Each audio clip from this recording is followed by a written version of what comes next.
කරුණ මිනිස්සයා ගම් වතුරට ගහගෙන යනවා කියන තැනකින් තමයි අපි දුක් විඳින්නේ.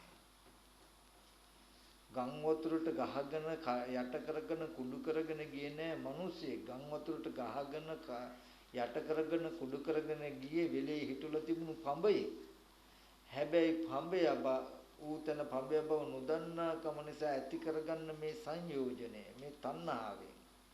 තණ්හාව ඇතිකරන්න හේතු වෙච්ච රූපෙ පැත්තටම නැඹුරු වුණාම මොකද වෙලා තියෙන්නේ? දුක නිර්මාණය වෙලා. මං කෙටිය මේ සමස්තයක් වශයෙන් ගත්තාම කියන්න හදන එක දෙයක්.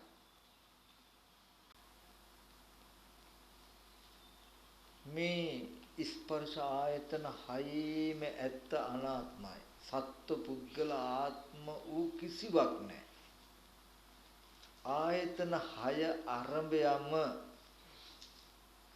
අපේ මනසට එකතු වෙන කුණු වල ස්වභාවයේ එක විදියක්.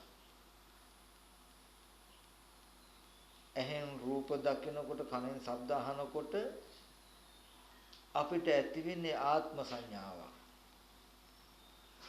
ආපහු ආත්ම සංඥාවෙන් තමයි රූපේ පැත්තට අපි ගව තියෙන දේන් එපා අපි සංග්‍රහ කරන්නේ. බාහිර ඉඳලා අපේ පැත්තට යමක් දැනෙනකොට සිහි වෙන දැනගන්න මට්ටමට එන්න උදව් වෙච්ච ඇහැ රූප කන ශබ්ද අනාත්මයි.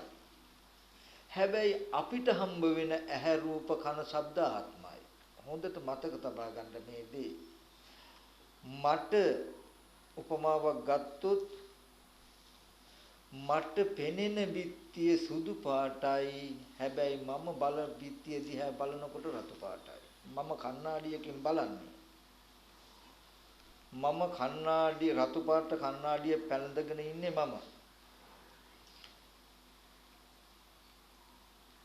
පැලඳගෙන ඉන්න මට ඉදිරියෙන් මට පෙනෙන්නේ මගේ පැත්තට පෙනීම ගෙනෙන බිත්තිය සුදු පාටයි.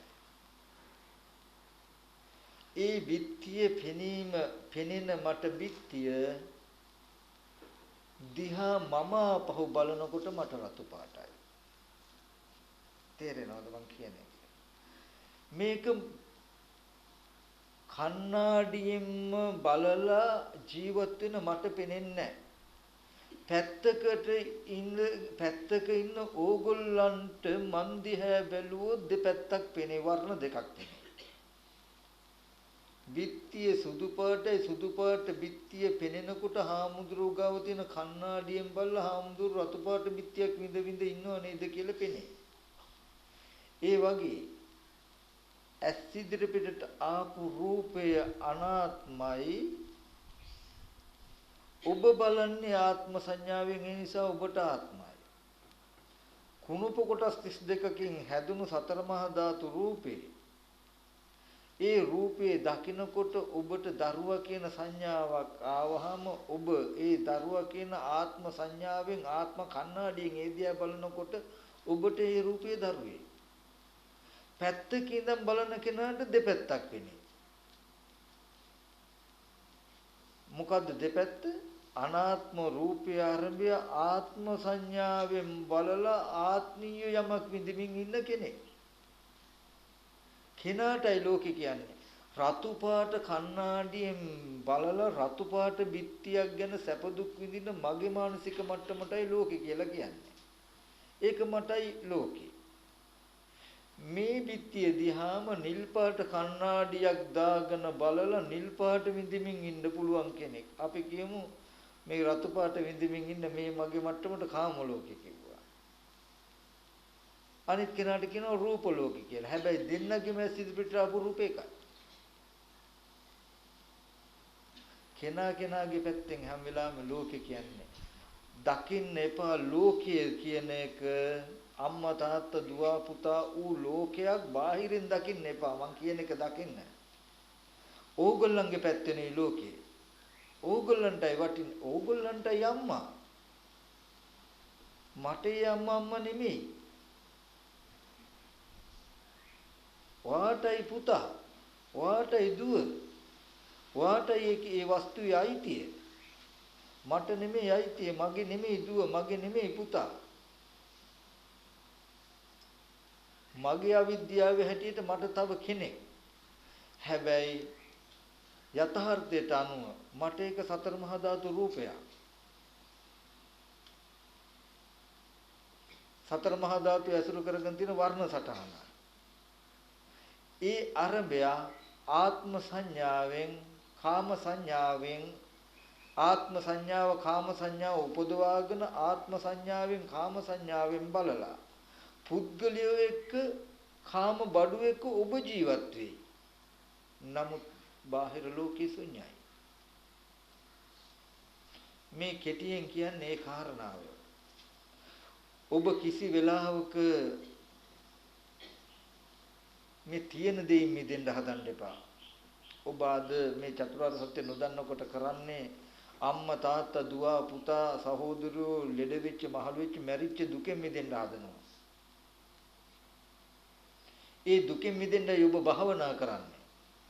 ලෝකෙට දුක ඇත්ත වෙලා අඬනවා විලාප දෙනවා. ඔබට දුක ඇත්ත වෙලා දුකෙන් මිදෙන්න වෙහෙසෙනවා. දුක කියන එක බොරුවක් කරගන්න. දුක අහෝසි කරගන්න. දුක ඇත්ත කරගෙන දුකෙන් මිදෙන්න බෑ. මං කියන එක තේරෙනවද දන්නේ? ඔබට දුක ඇත්ත උනේ මේ කෙලෙසිය නිසායි කියලා ඔබ හඳුනාගත්තොත් ඔබ දුක ඇතුලේ ඔට්ටු වෙන්නේ නැහැ. දුක නැති කරන්න දුක අල්ලගෙන වෙහෙසෙන්නේ නැහැ. දුක ඇතිවෙච්ච හේතුව හොයාගත්තාම හේතුව නැති කරගන්නයි ඔබ වෙහෙසෙන්නේ. ඔබ දුක නැති කරන්න වෙහෙසෙන්නේ නැහැ. ඒ කිව්වේ අර 5000 කුලේ කතාව වගේ ඒක ගත්තේ සරලයි හින්දා. කෙනෙක් 5000 කුලේ තණ්හාවෙන් තියාගෙන ඉන්නවා. කෙනෙක් 5000 කුලේට තණ්හාව නැති වෙන්න මේක කැඩිලා යනවනේ, ඉරලා යනවනේ, දිරලා යනවනේ, කවුරු හරි ගන්න පුළුවන් නේ කියලා බලනවා. එහෙම බැලුවා කියලා බලන්න ඒකේ වටිනා ඒ කඩදාසියේ වටිනාකම කරපු හේතුව ඔබට හෙළි වෙයිද කියලා. ඒ කඩදාසිය ඒ මට්ටමට වටිනවා කියලා ඔබව බන්දලා දුක එන මට්ටමට ගත්ත මනසේ වැරද්ද හසු වෙයිද කියලා බලන්න ඔහොම බැලුවා කියලා. නෑ. පංච උපාදානස්කන්ධයේ උදේවැය කියලා කියන්නේ මොකද්ද කියලා දන්නවද? පංච උපාදානස්කන්ධය කියන්නේ මේ කඩදාසිය රුපියල් 5000න් යුක්ත වටිනා කඩදාසිය. රුපියල් 5000 කුලයට කියනවා පංච උපාදානස්කන්ධය කියලා. ඕක හැදුනේ කොහොමද කියලා දන්නවද? ඡන්ද මූලික තණ්හාව. මේ කඩදාසිය දකිනකොට රුපියල් 5000 කියලා වටිනාකමින් යුක්ත නිමිත්තක්, වටිනාකමින් යුක්ත නිමිත්තෙන් යුක්ත වටිනාකම ඔබේ මනස තුල උපන්නාම ඔන්න ඔය මනස තුල උපන්න වටිනාකම තමයි මේ පංච උපාදානස්කන්ධය හදන්න හේතු වෙච්ච ඒ වටිනාකමින් බලපු නිසායි මේ රූපය පංච උපාදානස්කන්ධය උනේ. ඔබගේ මනසේ තියෙන 5000 කියලා වටිනවා කියන නිමිත්තටයි උපාදානය කියලා කියන්නේ, කාම උපාදානය කියලා කියන්නේ. ඔබේ උපාදානය අර ස්කන්ධය මත බැහැලුවාම ඒකට ඔය උපාදානයට හිතයි නම් අර රූපේ. උපාදානයට හිත රූපෙට කියන උපාදානස්කන්ධය කියලා. ඔබේ ඔය වටිනාකම පවතින්න උපදින්න උපකාරයි ඒ කඩදාසිය. ඒ කඩදාසියට කිව්වා ස්කන්ධ කියලා. රුපියල් 5000ක් වටිනවා කියන ගතියට කිව්වා උපාදාන කියලා. උපාදාන විසින් ගත්තාම මේ රූපය ඔබේ වටිනාකම මේ රූපෙට බැහැලුවාම පංච උපාදානස්කන්ධ. දැන් රූපේ පංච උපාදානස්කන්ධ. දැන් ඒක දුකක්. ජාතිපි දුක්ඛ. ඒ ඉපදීමම ඔබට දුක. මොකද්ද? ඒ කොලේ දිරුවත් දුකයි ඔබට. කොලේ කැඩිලා බිඳලා පිච්චිලා මැරුණත් විනාශ වුණත් දුකයි. ජාති ජරා දෙකම ඔබට දුක නැද්ද?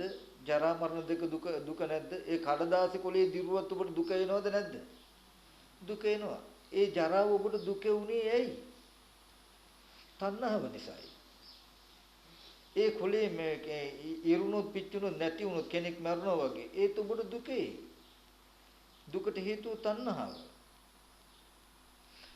තණ්හාව නැති වුණොත් මේ දුක නැති වෙනවා. ඒ කියන්නේ උපාදාන වශයෙන් නොගෙන කෙලෙසුන්ගේ මිදුනොත් කියලා පෙන්වන්නේ.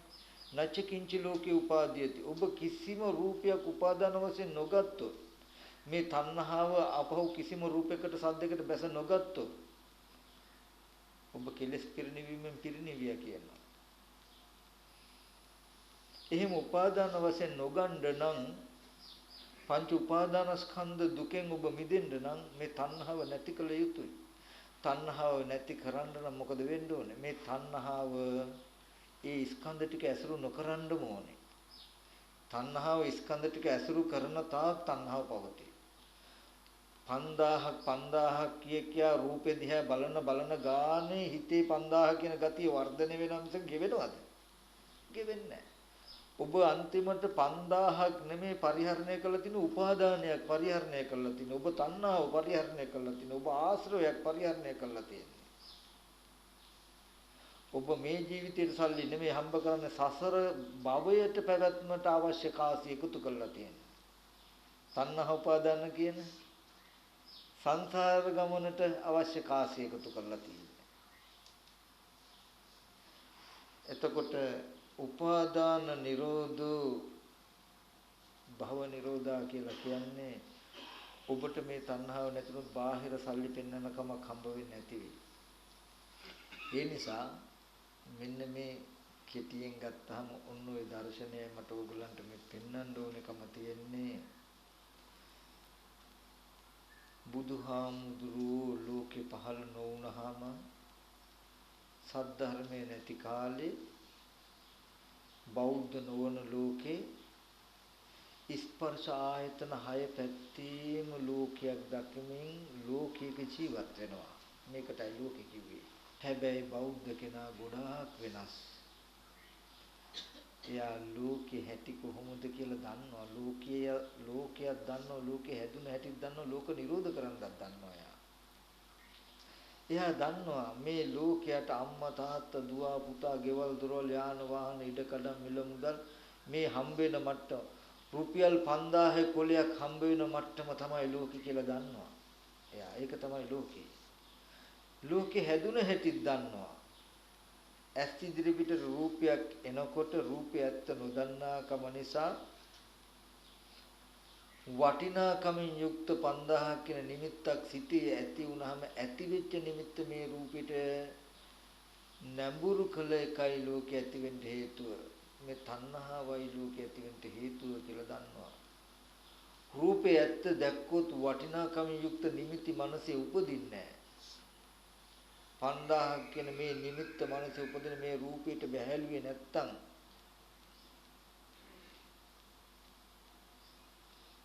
මේ 5000ක් රුපියල් 5000ක් වටිනා කුලයේ කියන මේ ප්‍රඥප්තිය පවතින්නේ නැහැ. ඒකෙන් මිදෙනවා. එයාට ඒ වටිනාකම දැනෙන්නේ නැහැ. ඒ නිසා මේ රූපය ඇත්ත පෙන්විය යුතුයි කියලා එයා ලෝක නිරෝධ ගාමී ප්‍රතිපදාවක් දන්නවා. ඒ 5000 වගේම ඔබට දරුවා අම්මා තාත්තා කෙටියෙන් ගත්තාම මේ ශරීරයේ ඔබව අර 5000 කොලේ වගේ තමයි මේ ඔබව දකින්න එක. ඇස් ඉදිරි පිටට එන්නේ කන බොන ආහාරයෙන් හැදුණු කුණප කොටස් ටිකකින් යුක්ත රූපයක්. ඒ රූපයේ දකින්න ඇහැක් ඔබට තියෙනවා. මේ ඇහත් රූපය දෙක නිසා තණ්හාව කවපු මම කියන හැඟීම මම කියන නිමිත්ත හිතේ උපදිනවා. ඒ මම කියන හැඟීම මම කියන නිමිත්ත උපදවන්න හේතු වෙච්ච ඇහැ රූප දෙකටම ආපහු බැඳහම ඔබට දැන් මේ ශරීරයේ මම වගේ පෙනෙන්නේ.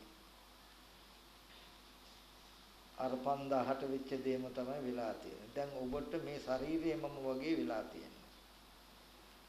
දැන් මේ ශරීරයේ කැඩුනත් බිඳුනත් ලෙඩ වුණත් ඔබට මම ලෙඩ වෙනවා මම මහලු වෙනවා මම මැරෙනවා මගේ ඇස් පේන්නේ මගේ අතපය වළංගු නැහැ මගේ ඔළුව කැක්කෝ යන්නේ මන් දැන් මේ වගේ කෙට්ටු කෙනෙක් මම කළු කෙනෙක් මගේ මූණ මෙහෙම වෙච්ච කෙනෙක් කියලා දැන් ඉතින් දුක් විඳ හැකියි. ඔය නිර්මාණය උනේ දුකට හේතුව මොකක්ද? නන්දි රාගය මේ මම කියලා තණ්හාව කවපු නිමිත්ත. ඒ නිමිත්ත ඇති උනේ ඇස් ඉදිරියට ආපු ඇහැ රූප දෙකේ ඇත්ත නොදන්නාකම නිසා මේ නිමිත්ත ඇති වෙලා ඒ නිමිත්ත මේ රූපෙට බැහැලු නිසා. තණ්හාව කපවපු මම කියන නිමිත්ත මේ රූපෙට බැස නොගත්තොත් ඔබට මේ රූපේ මම කියලා පෙනෙන්නේ නැහැ. මම කියන දර්ශනයෙන් මිදෙනවා. එදාට දුකෙන් මිදෙනවා. ඒකයි බුදුරජාණන් වහන්සේ පෙන්වන්නේ නේතම් මම නේසෝ හමස්මි නෙමේසෝ අත්තාති ඒව මේතං යතහ භූතං සම්මප්පඤ්ඤාය දක්තබ්බං මම නෙමෙයි මගේ නෙමෙයි මගේ ආත්මේ නෙමෙයි කියලා හැම රූපයක් වේදනා සංඥා සංඛාරයක් මෙසේ ඇත්ත ඇති දකින්න කියලා. ස්කන්ධ සහ පංච උපාදාන ස්කන්ධයන්ගේ වෙනසක් තියෙයි. මොකක්ද? ඔබට ඔබ යමක් දිහා බලනකොට ඔබට යමක් පෙනෙනකොට පංච උපාදාන ස්කන්ධයකුත් ඔබ බලන්න කලින් ඔබේ නොදැනුවත්කම මත වැහිලා පෙනෙන ඇහෙන හැම දෙයකම යථාර්ථ ස්කන්ධයි. තේරුම් ගියේකම රතු පාට කණ්ණාඩියකින් මගේ ඇස් ඉදිරි පිටට පැමිණි බිත්තිය සුදු පාටයි හරියට ස්කන්ධ වගේ. එහෙම පෙනෙන රූපය දිහා රූපයක් පෙනෙනකොට රතු පාට කණ්ණාඩියකින් අරගෙන රතු පාට කණ්ණාඩියකින් බලනකොට මම බිත්තිය ගැන ගන්නෙත් ආපහු බිත්තිය පැත්ත නැඹුරු වෙන්නේ මම මගේ මංගාව තියෙන කණ්ණාඩිය හරහායි. එතකොට මම රතු පාට බිත්තියකින් කරන ගනුදෙනුව. ඒක හරියට පංච උපාදාන ස්කන්ධය වගේ. දෙපැත්තක් තියෙයි. ඔබේ ඇස් ඉදිරි පිටට සැබවින්ම ආවේ කන බොන ආහාරයෙන් හැදුණු කුණප කොටස් ටිකක් වූ ස්කන්ධ මාත්‍රයක්. සත්පුද්ගල නොවන ස්කන්ධය රූපස්කන්ධය. ඒ රූපේ එනකොටම ඔබ සිහි කරගන්නේ දරුවා කියන අදහස ඔබ ආපහු ඒ දිහා බලන්නේ දරුවා කියන අදහසින් දැන් ඔබට ඒක දරුවෙක් ඔබ පංච උපාදානස්කන්ධය. ඔබ පැත්තෙන් තමයි පංච උපාදානස්කන්ධය කියන එක තියෙන්නේ ඔබට හමු නොවූ නමුත් හැමදාම ඔබ දැක්කත් නොදැක්කත් ලෝකේ පවතින සැබෑම ඇත්ත තමයි ස්කන්ධය. රහතන් වහන්සේ කියලා කියන්නේ පංච උපාදානස්කන්ධා දුක්ඛ කියන තැනින් මිදිලා ස්කන්ධ පරිහරණයක් කරනවා. ඔතෙන්ට කියන ක්ලේශ පරිනිර්වාණය කියලා. අම්මා තාත්තා දුව පුතා රන් රිදී මුතුමැණික් කියන දැක්මෙන් වෙන්ව ස්කන්ධයන්ට ස්කන්ධයන ප්‍රඥප්තිය තියාගෙන ස්කන්ධයන්ගේ හට ගැනීම දන්නා නුවණින් ජීවත් වෙනවා. තණ්හාව වේදෙන කාරණා නැහැ. පිරුණම් පාන දවසේදී ඒ ස්කන්ධ ටිකත් අතහැරෙනවා. එදාට කියන අනුපදිශේෂ පරිනිර්වාණය. සෝපදිශේෂ නිබ්බාන කියලා කියන්නේ ස්කන්ධ ටික විතරක් පරිහරණය කරනවා කෙලෙස් සීදෙන මානසික මට්ටම් අතහැරලා. දරුවා දුව පුතා කියලා කෙලෙස් සීදෙන මිමි නැතුව ස්කන්ධ ටික ගැන නුවණ තියාගෙන ජීවත් වෙනවා රහතන් වහන්සේ. ස්කන්ධ ටිකත් අතහැරෙන මොහොතට කියනවා අනුපදිශේෂ පරිනිර්වාණය කියලා. නිවන කොටස් දෙකකින් පෙන්වන්නේ සතර මහා ධාතු රූපේටි අවබෝධයට හිත තබලා දරුවෙක් ලෙඩ වෙලා මහලු වෙලා මැරිලා එන දුක් ටිකෙන් ඉස්සෙල්ලාම මිදෙනවා. ඒ දුක් ටික නිවා ගන්නවා ස්කන්ධ ටික පරිහරණය කරද්දිම සත්පුද්ගල භාවයේ මිදින දුක් ටික නිවා ගන්නවා. පංච උපාදානස්කන්ධ දුක්ඛ සෝපදිශේෂ නිබ්බාන. නමුත් එහෙම වුණත් කයේ පැවැත්මම දුක. බඩේ කැක්කුමක් ඇති වුණොත් දුක දැනෙන නිසා කෙලස් ටික නිසා නෙමෙයි. මේ කයේ ස්කන්ධයන්ගේ පැවැත්ම දුක. ඔළුවේ කැක්කුමක් කන් කැක්කුමක් ඇති වුණොත් දුක දැනේ. හැබැයි අපිට වගේ ඔළුව කන් කැක්කුම් කියන නිමිත්ත නැතත් වේදනාව තියෙයි. ඒ දුක් ස්කන්ධ ටිකත් නිරුද්ධ වෙන දවසට කියනවා රහතන් වහන්සේ පිරුණම් පෑවා කියලා. අපි කෙනෙක් පිරුණම් පෑවා කියන තැනකදී දුක්ඛ ස්කන්ධයක නිවීම. ඉතින් යථාර්ථය මෙන්න මේ වගේ දර්ශනයක් තියෙන්නේ අනන්ත සංසාරේ අපි හිතුවේ ඇත්තටම සත්‍ය පුද්ගලයෝ මිනිස්සුયો ඉන්න ලෝකයක් මැද්දේ අපි ඉපදිලා ඒ ලෝකෙක ජීවත් වෙලා ඒ ලෝකෙන් අපි මැරිලා යනවා කියන අදහසක් තමයි අපිට තිබුණෙත් මේ ලෝකෙට තියෙන්නේ. නමුත් බුදුරජාණන් වහන්සේ දේශනා කළේ අපි උපදින්න කලින් ලෝකය කියලා එකක් තිබුණේ නැහැ. ආයතන ටික උපන්න දවසේ ලෝකේ උපන්නේ. ආයතන ටිකේ පැවැත්මටයි මේ ලෝකේ පවතිනවා කියලා කියන්නේ. ආයතන ටික නිරුද්ධ වීමෙන්ම ලෝකේ නිරුද්ධ වෙනවා කියන දර්ශනයක් කතා කළොත් ඔබ පැත්තෙන් හැම වෙලාවෙම ලෝකය දකින්න. ඔබට හම්බ වෙන ලෝකය ඔබ පැත්තෙන් දකින්න. ඔබටයි රත්තරන් පෙනෙන්නේ, රිදී පෙනෙන්නේ, අම්මා තාත්තා පෙනෙන්නේ, වස්තුව පෙනෙන්නේ. ඒ විදිහටම කෙනා කෙනාගේ පැත්තෙන් කෙනා කෙනාට පෙනෙනවා. මේ එකම පෙනෙන දේ අරඹයා මට රතු පාටට සුදු පාටට මට පෙනෙනවා. ඔබටත් පෙනෙනවා.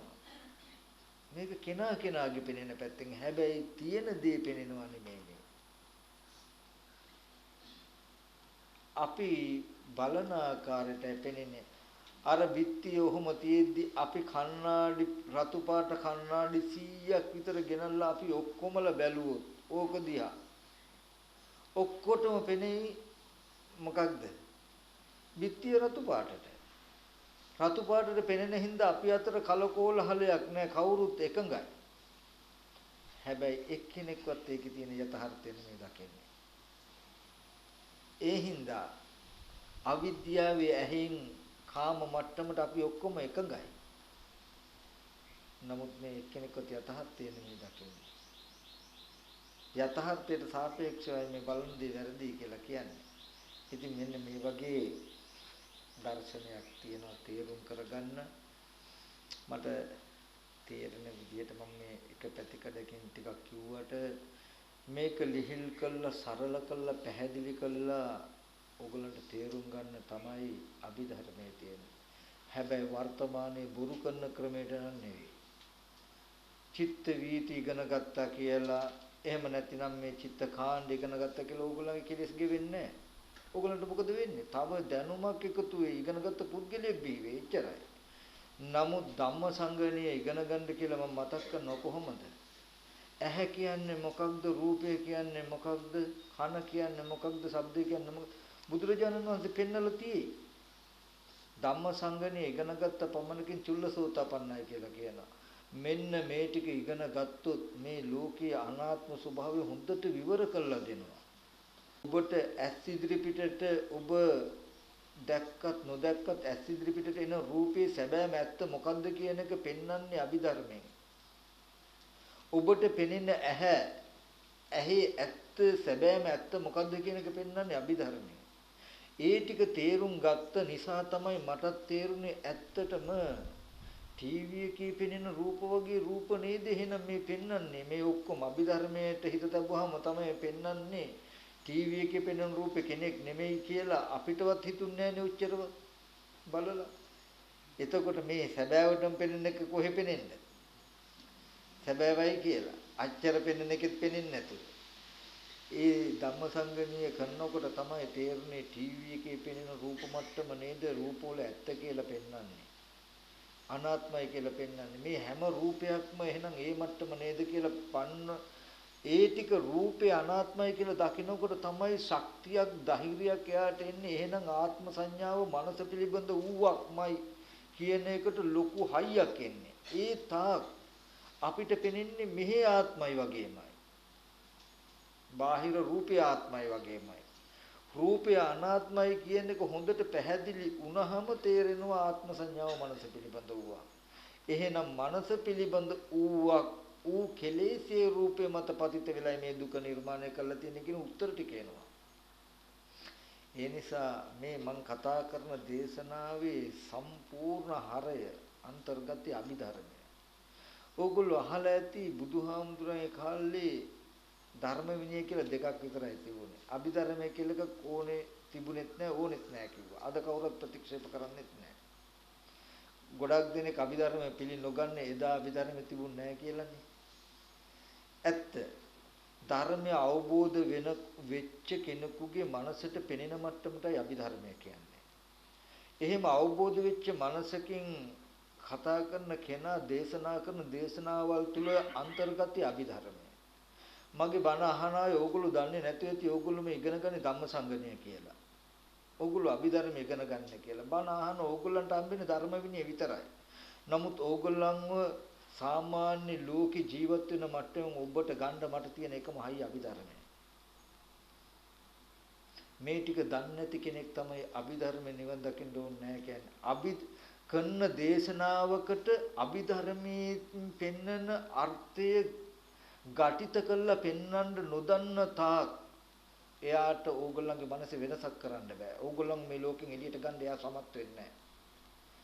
යම් කිසි කෙනෙක් යම් දේශනාවක් කරනකොට ඒ දේශනාවට අභිධර්මයේ තියෙන සැබෑම අර්ථ ටික එකතු කළොත් විතරයි ඕගොල්ලන්ව අවිද්‍යාවෙන් ටිකක්වත් අවිද්‍යාව ඇතුලෙන් එළියට ගන්න පාර පෙන්වන්න පුළුවන්.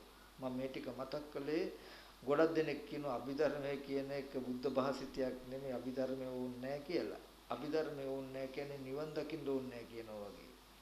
අභිධර්මය කියන්නේ මාර්ගඵලලාභී ශාසනයට. හැබැයි අද මේ කරන බොරුවට නම් නෙවෙයි. අද මේ කරන ක්‍රමයට ඔය විදිහට අභිධර්මයේ ඉගෙනගෙන කවදාවත් ආශ්‍රයක්ෂය වෙන්නේ ආශ්‍රව වැඩි වෙයි. ඕගොල්ලන්ම බලන්න මොනවද ඕගොල්ලන්ට ඔය කරන ක්‍රම වලින් ලැබෙන්නේ කියලා. එක දෙයක් මතක් කරනවා. අභිධර්මයේ ඉගෙන ගන්න අභිධර්මයේ තියෙන විදිහට බය නැතුව ධම්මසංගණී ඉගෙන ගන්න. ඒකේ තියෙන රූපකාණ්ඩ ඉගෙන ගන්න. විභංග ප්‍රකරණ ඉගෙන ගන්න. ඒකේ තියෙන නාම ධර්ම ටික වේදනා සංඥා සංකාර විඥාන කියන ටික ඉගෙන ගන්න. ඔයගොල්ලෝ දන්නද පංච උපාදාන ස්කන්ධය පිළිබඳව මෙන්නවින් ඉගෙන ගන්න තියෙන එකම ක්‍රමය අභිධර්ම. සූත්‍ර ක්‍රමයට මම මාතෘකා කළොත් සංකිට්ඨන පංච උපාදානස්කන්ධ දුක්ඛ කියලා. පංච උපාදානස්කන්ධය දුකයි. මොකද්ද පංච උපාදානස්කන්ධය කියන්නේ? රූප උපාදානස්කන්ධය, වේදනා සංඥා සංකාර විඥාන උපාදානස්කන්ධය කියලා මම මාතෘකා කළොත් ඔබට දුක එන රූප උපාදානස්කන්ධය කියන්නේ මොකක්ද කියලා මම පැහැදිලි කරන්නේ කොහොමද? මට පෙන්වන්න අභිධර්මය අයින් කළොත්.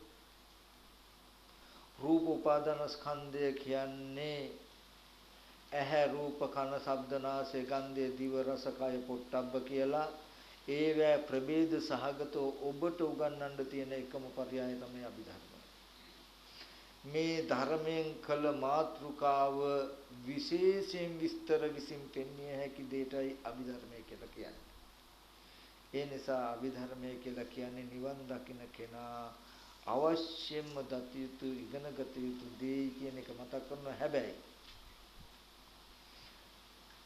අභිධර්මයේ ඉගෙනගත් තැනකින් දැන් වලින් බණ අහන කෙනා අභිධර්මය ඉගෙන ගන්න ඕනේ නැහැ. ඒ කියන්නේ දැන් මේ ධර්මයේ විතරයි තියෙන්නේ. නමුත් ඕගොල්ලෝ මේ ඇහුවේ මේ කියලා දුන්නේ අභිධර්මයේ කරුණ. ඒකයි ඕගොල්ලන්ට තේරෙන්නේ නැත්තේ. ඇහි අනාත්ම ස්වභාවය, රූපී අනාත්ම ස්වභාවය කියලා දෙන්නේ අභිධර්මය. ඇහැ අනාත්මයි රූපී අනාත්මයි කියලා ඔප්පු කරගන්න තියෙන සාක්ෂිය අභිධර්මය. අභිධර්මය කියන ධර්මයට විශේෂණය. ඒක මම මතක් කළේ අභිධර්මයේ අවබෝධ වෙච්ච මනසකින් තියෙන මනසකින් දේශනා කරනකොට අභිධර්මය කියලා ඉගෙන ගන්න ඕනේ ධර්ම විනය තමයි. හැබැයි ඒ ධර්ම විනය තුලින් පෙන්වන අර්ථය අතහැරිලා යම් කාලෙක ආපහු ප්‍රතිපත්තිය උපදවා ගන්න තියෙන ක්‍රමය ආයත අභිධර්මය. මේ ටිකත් මතක තබාගෙන මේ පෙන්නපු කියපු දේ නොතේරුණත් මේ හාමුදුරුවෝ මහ මොකද්ද එකක් කිව්වා කියන එකවත් හිතේ කොනක තියාගෙන මේක ගවේෂණය කරන්න කෙටි කළා කැටි කළා ගත්තොත් අද අපිට ලෝකයේ හම්බ වෙන්නේ රූප, ශබ්ද, බාහිර පැත්තෙන් මම කියන්නේ එහෙම තියෙන ලෝකයක්. නමුත් මම ඒකේ මතක් කළේ ඔබට අද ඔහොම ලෝකයේ හම්බ වෙන බව ඇත්තයි. ඒ ඔබේ මනසේ පිහිට පිලිසරණ කරගෙනයි. මිසක තියෙන දෙයක් නෙමෙයි. බාහිරෙන් ඔබට මෙහෙම ලෝකෙ හම්බ වෙන තැන තමයි ලෝකේ මාත් එක්ක පිළිගන්නවා. හැබැයි ඒ ලෝකය නිර්මාණය කළේ ඔබට ඔබ විසින්මයි. කෙනා තුල පංච උපාදානස්කන්ධ ලෝකයක් තියෙනවා. ඔබේ මනසෙනුයි මේ එකක් බාහිර තියනවා කියලා වටිනාකම යුක්ත විස්තර පෙන්නලා ඔබට ලෝකය ආදලා තියෙනවා. ඔබටයි ලෝකේ තියෙන්නේ කියන එක මතක් කරනවා. ඒක බාහිරින් ඔබට පැමිණි ලෝකයක් නෙමෙයි ඔබ විසින් නිර්මාණය කරගත්ත ලෝකයක්.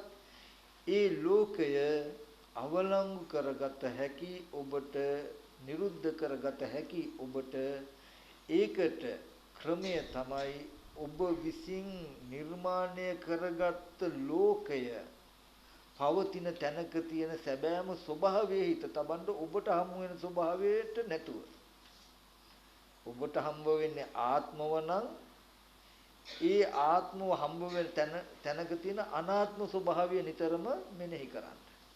ඒතකොට මේ ආත්ම සංඥාව ගෙවේ. හොඳයි එහෙනම් කවුරු සාධුනාදයක් පවත්වන්න කල්පනා කරගන්න මේ සියලු මේ විදිහට මම හැකි විදිහට මේ කාරණාව පැහැදිලි කරලා දෙන්න එක ක්‍රම උපායන්ගෙන් උත්සාහවත් වුණා. ගැඹුරු ස්වභාවයෙන්ම යුක්තයි මේ ධර්මය. ඉතින් ඒක නිසා එකපාරට තේරෙනවා අඩු වෙයි. නමුත් මේ ධර්මයේ ටිකක් හොයන්න ගවේෂණය කරන්න ඕනේ කියන අදහසක් හැමදේනම ඇති කරගන්න. එහෙම වුණොත් මේ ඉමක් කොනක් පරක්තරක් නැති දුක්සහගත සංසාර ගමන නතර කළා ඔබේ නිවීම ඔබේ මිදීම මේ ජීවිතේම හදාගන්න ඔබට ශක්තිය ධෛර්යය නොවඩුවම මේ ජීවිතේම ලැබෙයි. ඒ සඳහා මේ දේශනාව හේතුපනිස්කම් වේවා.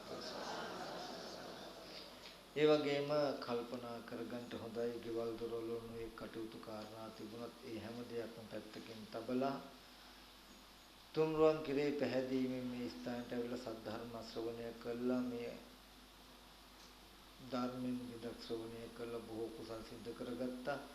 කල්පනා කරගන්න මේ සියලු කුසලයන් ලෝකයේ සම්බුද්ධ ශාසනය මේ පින්වතුන්වත් මේ විහාරස්ථානට අධිපති ශාසන මම ක්‍රිෂ්ඨකාරක සියලු දෙවියෝ මේ පින් අනුමෝදන් වෙත්වා කියන අදහසින් අපි දෙවියන්ට පින් අනුමෝදන් කරමු.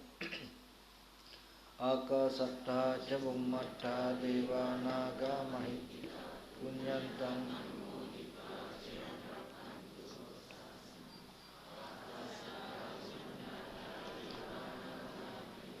පුඤ්ඤන්තං අනුමෝදිत्वा චිරන් රක්ඛන්තු බුද්ධ ශාවකං. ආකාසට්ටා ච බුම්මට්ටා දේවා නාග තං අනුමෝදිत्वा චිරන් රක්ඛන්තු දේශන.